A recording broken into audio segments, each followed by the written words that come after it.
আর guys, আমি আবারও চলে এসেছি তোমাদের সাথে নতুন ব্লগ নিয়ে।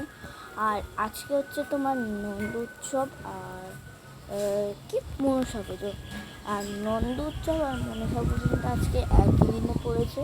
মানে কালকে যেহেতু ছিল জন্মাষ্টমী, এই জন্য আজকে কিন্তু যেহেতু তোমার এই জন্য আমি যাচ্ছি বাবার বাড়ি, মানে আমার মাসির বাড়ি আমার বাবার সাথে। তোমরা ভেবো না যে প্রসাদ খেতে যাচ্ছি মনসা পুজো, কিন্তু ওটা নয়। আমার বাবা আটা মাখতে যাবে আর ওখানে মোটে 2 টাকা পাবে। আর কেন এটাকে বললাম তোমাকে আগে বলছি। আমার বাবা একদিন তরকারি কাজে গেছিলো, আর আমার মেয়ে বলেছিল যে একদিন নাকি আটাটাকে মেখে দিতে। আমার বাবা এবার আটা মেখেছে, আটা নাকি এত নরম হয়েছে না, এই খুব নাকি নরম হয়েছে।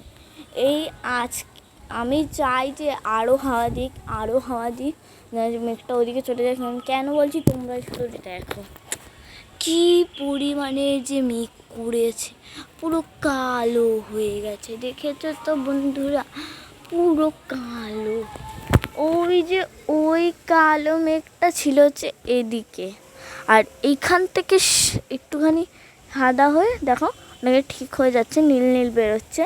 আর এখান থেকে যাচ্ছে হচ্ছে ওদিকে, পুরো এদিক দিয়ে এদিক দিয়ে এদিক দিয়ে এদিকে ঘুরছে। আমি চাই যাতে আরও জোরে হাওয়া দিই গাছ মামারা। তো আমি আমি কেন বলছি বলো তো, কারণ আমার কিন্তু আজকে যেতে খুব ইচ্ছা হচ্ছে না।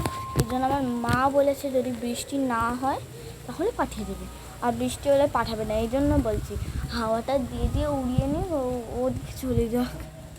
তো বন্ধুরা, আজকে ব্লগটা ছিল এইটুকুই। দেখা হচ্ছে